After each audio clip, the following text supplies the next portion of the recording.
Okay, I know that you ain't never got down like this before, for sure. Come here, I can show you what it is. All you gotta do is keep up, we could get it in. All you gotta do is keep up. Okay, I know that you ain't never got down like this before, for sure. Come here, I can show you what it is. All you gotta do is keep up, we could get it in. All you gotta do is keep up. Okay, I know. You ain't gotta fix your lips. Seen you round before. Nah, ain't your first time here. Okay, I know. YouTube, Facebook, it's your boy King HB 3, aka Mr. One Time in the building. Second video I'm doing tonight, man. I'm trying to knock these on out, man. I don't even care. I'm making them short and sweet. That's it. So the second video I want to talk about is the woofing. Yes, woofing your hair. What is woofing your hair? If you don't know what woofing your hair is by now, please do your research or just stay tuned and listen. Woofing your hair out is basically when you get a haircut and you don't get another haircut for a while. So let's say you go maybe 2, 3, 4 weeks without getting a haircut. By the time your hair gets thick, it's pretty much dark, real dark. You know, about 3 or 4 weeks. That's when you're going off into woofing. That's what we call it in the wave world. It's called woofing. Things I want to tell people about woofing, because I am the woof master. Everybody that's on the Facebook scene know that I'm, most of the time, 9 times out of 10, I'm woofing. I'm not doing anything else but woofing. And it's because I'm still trying to train and manipulate things with my hair. And I probably won't go low. I've went low before and it looked real good. I ain't gonna lie. I went real low. Went with I think I did a 3 against the grain, which is equivalent to a 1.5 with the grain. And it looked damn good, you know what I'm saying? But for my hair texture, I feel that it caused unidentified forks. It just caused random mess I really didn't like, that no one else noticed because the texture looked good and it actually looked good low, but no one noticed that I had a lot of, discrepancies on that haircut. So probably won't go that low again. But the woof, oh yeah, I look good with a woof though. Basically, you want to woof when it comes to woofing. I got so many things to say on that. I'm just gonna keep it short and sweet. Any questions on it, hit my inbox up, subscribe to me, hit me up on Facebook. My name on Facebook is Blesso One Time King. Don't worry about the other profile. That's my personal profile. The Blesso One Time King is my wave page, whatever. So basically, when it comes to woofing, you want to utilize your woof to your advantage. You want to get everything you can out of each woof. Each time you woof, you want to make sure you're trying to accomplish something from that particular woof. I don't care if it's connections. I don't care if it's working on the crown. I don't care if it's working on the dip. Whatever you doing, if you woof, you can't just be woofing your hair for no damn reason. I'm just gonna keep it real. You can't just be like, oh, I'm just gonna grow my hair out and keep it at that certain length and keep brushing. No, you gotta take advantage of the woofs. If you want to be successful in the wave game, if you want them nice waves, you're gonna have to utilize the woof. One of the biggest things a lot of people say is don't over woof. Over woofing is when you basically go past manageability. You can't manage it anymore. Even with pomade, it's not working. And it goes in reverse, and you can actually lose progress if you over woof. How do you know if you're over woofing? Well, I can give a great example of that. This is how you know you over woofing. Let's say you go to brush your hair, and you brush, and your pattern is going this way. Your pattern is going this way. If your hair sticks out this way, back, or it goes upward, when you know your pattern is usually like this, you overwoofed.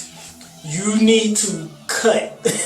You need to cut it down, man. I'm just keeping it real. You gotta cut it down if your hair is going all over the other place. You can put pomade on it, you know what I'm saying? But as soon as you come up out the do-rag, you know, put pomade on it. As soon as you come up out the do-rag or the stocking caps or whatever, you be outside for about a good 30 minutes and your hair is gonna be all over the place again. And the pomade's not gonna be, I mean, unless you just putting Murray's pomade over your hair completely, then that'll be the only thing I say keep it down. But you want to make sure you utilize your wolf. Work on connections, work on your crown, work on you know, your depth. Don't over wolf. Keep track of it. You know, try to keep track of it so you can know for the next time how long you need to go. When it comes to wolfing, it's on a hair-to-hair basics. Some people can't go past a certain amount of weeks, you know, depending on the texture of your hair.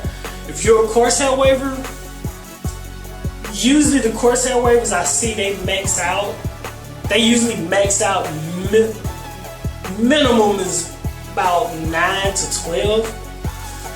And people with, you know, not so coarse, maybe a little straight, you know, or just straight all the way, they can max out up to almost 5 to 6 months. I've seen a guy, I know a guy that he wolfed for like 6 months, and it looked, I ain't gonna lie, it looked real good, but he was a straight hair person. I think he's like half Filipino, and his hair was just extremely straight. But he needed that long wolf to get it to a curtain length. That's the purpose of the wolf, is to actually get your waves to the curtain length. Your hair's not gonna actually curl up when it's down to the scalp, and you have to wolf your hair out to find where it would curl up at. People that have problems with the right side, wolfing. People that have problems with getting their crown to do what they want it to do. I can't get my crown to come in. Or I can't get the beehive to work right. I can't get the swirl to work right. You have to wolf it out. And the reason being is because the top of your hair is the thickest. Top of your hair is the thickest. Mostly the left side is like second to it. Then I want to say the back, the right, and then the crown. In that order. So top, left, back, right, crown. And you notice a lot of people have problems getting their hair to wave up in two places, mainly the right, mainly the crown. That's because for some odd reason, those are the two places that your hair tends to grow the slowest. So you have to wolf your hair out, get it to that curtain length so it'll work. More things about the wolf. Using products. When it comes to using products while you're wolfing, be very, very careful, because you can't do the same things as your hair grows. You can't use the same amount of products as your hair grows. You have to switch up how much you're using. You might be using too little, or you might be using too much. It just depends on what you think it's trial and error. So once you start wolfing, the same little dime size that you was using, you know, rubbing your hand and put on your hair, you know, it's not really going to be enough because you have more hair you're dealing with. Also, when you're wolfing, this goes back a little bit to my last video about the dry hair situation. If you're wolfing and you putting product in, make sure you comb or you brush with a good medium brush product, with a good medium brush, you're brushing the product in. Because if you're just putting product in your hand and you're wolfing and you do this and you go on about your way, or you put your rag on, in a way I feel, this is just me, it might not be true for anybody else, but I'm just giving my experience. Basically, I feel like you just putting the product on your head And that's it, because you're woofing. When you woofing, most of that hair is up off your scalp. You know what I'm saying? So none of that product's getting to your scalp to me. So every time I put product in while I'm woofing, the first thing I do after I put the product in, I get in the mirror and I got that comb. And I'm just combing all that product. I'm combing all that product in my hair. I'm combing it in. And then when I go over to my crown area, I take a little dime size or just a little fingertip size, and I actually just dip it in my crown. Because we don't actually brush or comb our crown completely. We go around it. Whether it's a beehive or the swirl, we go around it. So you want to make sure you hit in that area too. You want to make sure you putting product in that area. So when you're woofing, you can't really see your crown. You know what I'm saying? Sometimes it'll close up real quick when you deep in woofing. So you gotta take that little dime size, whatever, put it in there, you know? And the rest of it, you just comb it or you brush it in, you know what I'm saying? Make sure you got a hard enough brush. It don't have to be but a hard enough brush the way it's getting down to the scalp. The bristles are getting down to the scalp, brushing in that product on the scalp. So that's another important thing when it comes to woofing. Make sure your product is getting used right. Please, I know you've probably heard of some of this stuff too, by the way. I know I'm probably being repetitive of other waivers, but I'm just giving my point of views on it, you know, and I'm just speaking on it. Please, people, when you woofing, get your shit lined up, get it trimmed up, you know what I'm saying? Don't be out here really looking like a real damn wolf, you know what I'm saying? Don't be out here, we call it woofing. Don't be looking like one. I'm just saying though, you know? So make sure you getting trimmed, you know what I'm saying? If you want to, if you confident with it like I am, you know, get the little baby tapers, you know what I'm saying? Get the little taped off the side a little bit, you know, tape off the back. See, I got mine taped off in the back a little bit, you know, make myself look clean. Cause I'm heavy woofing and I want to make sure, you know, I look good while I'm heavy woofing.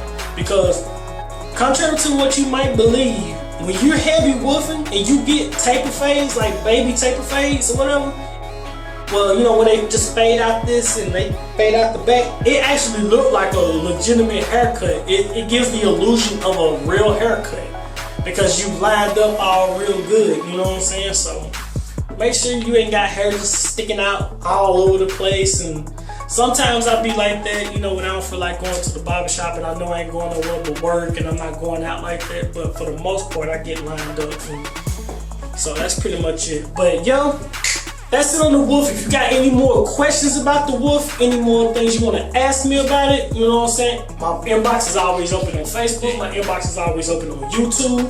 I work first shift, people. So I can't hit you up on my lunch break. As soon as I get off from work, I will hit you back. You know what I'm saying? I'll get back with you. So, it's your boy, King HB.